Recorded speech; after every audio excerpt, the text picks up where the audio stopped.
जुड़ल रहो साथिया म्यूजिकल ग्रुप घाघरा के बैनर तले।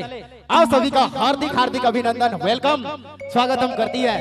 और चलो दूर दराज से अव्वल आज के इस कार्यक्रम में जुड़े के लिए सब के झारखंडी जोहार, हरमर की जय धर्मेश, जय चाला, जय आदिवासी, हमरे लागी आदिवासी, हमरे लागी झारखंड वासी, हमरे लागी मूलवासी, हमरे कर मायकर भाषा के परंपरा संस्कृति के हमेशा बचाए कर जरूरत है। हमरे कर मायकर भाषा बाची, परंपरा संस्कृति बाची, तबे तो अपन झारखंड राइज बाची। करब शुरुआत फिर से अपने मनक पसंद वाला फरमाइश वाला गीत के सोनी कुमारी का गीतों को मैं शामिल कराऊंगा। हर दूर दूरा से अव्वल हमरे कर गोतिया मन के मेहमान मन के तहे दिल से धन्यवाद करब, शुक्रिया करब।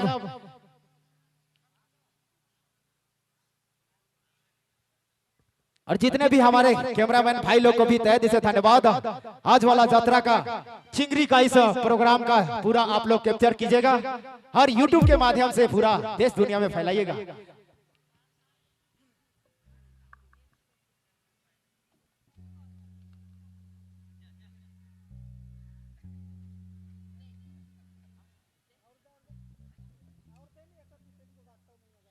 चलिए फिर से मैं आवाज लगाऊंगा सोनी कुमारी को, लगातार 2-3 गीत होगी, फिर उसके बाद अगला गायिका को मैं शामिल कराऊंगा। तब तक हमारे बीच जुड़ चुके हैं सोनी कुमारी को आवाज लगाओगे, बार मीठी मीठी ताली हो जाए भाई लोग।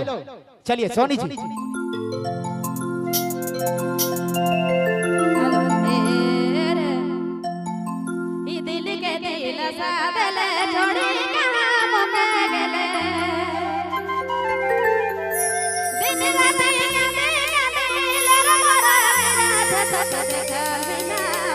नहीं लगा